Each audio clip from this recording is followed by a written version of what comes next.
My name's Toby Young. I'm the General Secretary of the Free Speech Union, a mass membership public interest body that stands up for the speech rights of its members and campaigns for free speech more widely. In the 4 years since I set up the company, I've come across some pretty appalling examples of private companies punishing their employees and their customers simply for exercising their lawful right to free speech. But the most egregious example I've come across so far involves the company in this building, right behind me in Paddington, the Premier League.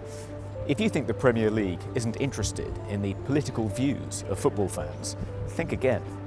We've discovered there's a secret intelligence agency embedded in the Premier League whose job it is to spy on football fans, to monitor their social media accounts, to find out if they're engaging in wrongthink. And if they are, that agency passes on that information to Premier League clubs, and those fans can find themselves banned from the stadiums.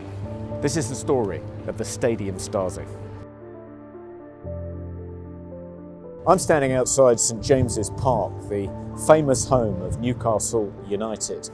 You would think that Newcastle had more to worry about this season than policing the tweets of its fans, like getting into Europe, staying in the FA Cup, competing at the highest level in the Premier League.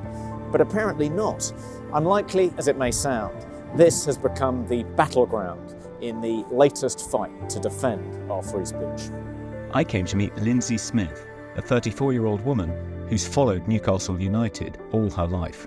Every week she looks forward to the game, and when Newcastle are playing at home, she often buys a ticket.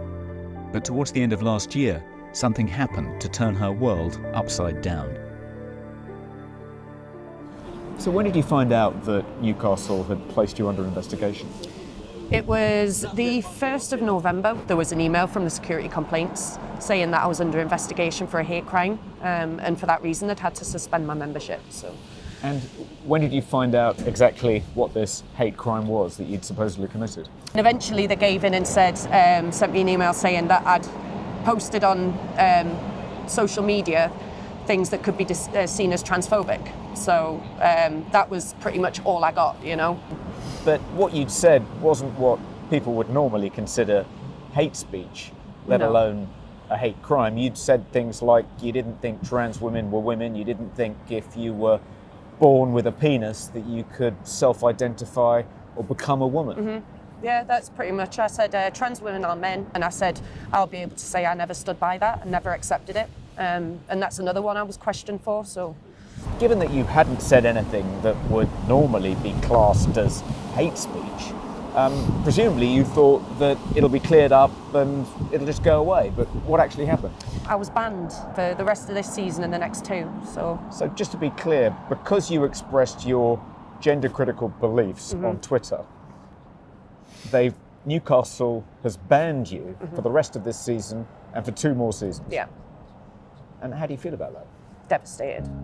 Just devastated. I mean, I live 10 minutes away. I struggle to even come near the ground now, to be honest with you. I get upset when I talk about it because I just don't understand where it's come from, you know.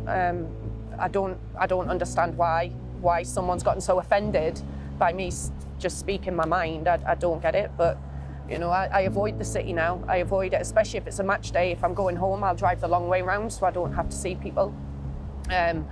You know, I won't even come down here and drink anymore. I used to always be in Shearer's over the road, or I'd be in the Strawberry.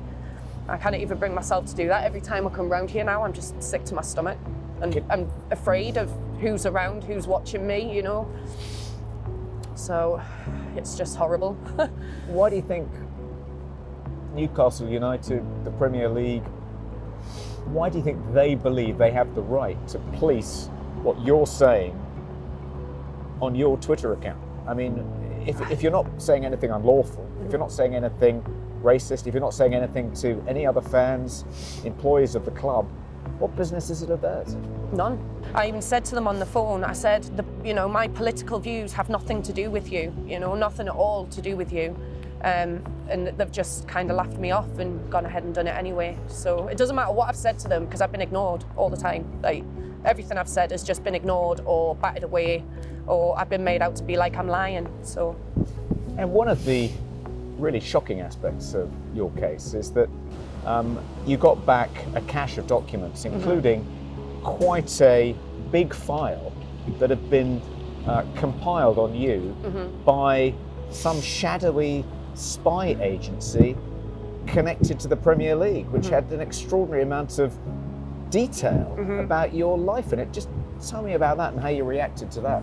That just had me sick to my stomach. And to be fair, I didn't even see that immediately, because when I originally got it back, it was the emails I was interested in. So it wasn't until a few days later I actually looked through the rest of it and I saw that Premier League report. And they basically referred to me as a target. They've tried to find my identity.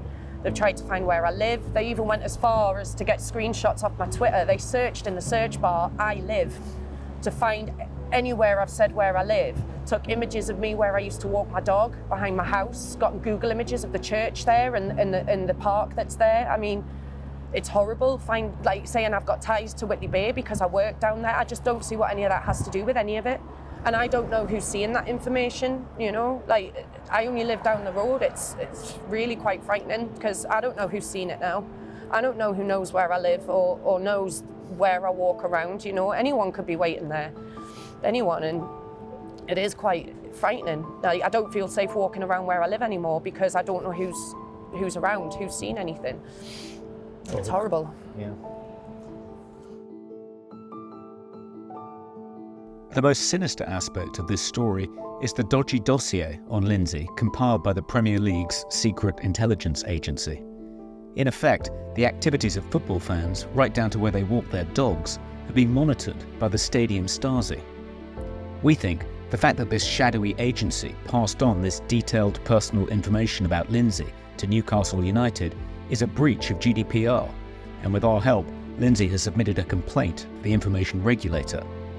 We also think NUFC may have discriminated against Lindsay, a breach of the Equality Act. The extraordinary thing about this case is that Lindsay has been penalised for expressing an opinion that is not only shared by the vast majority of the British public, probably most Newcastle fans, but also the owners of the club.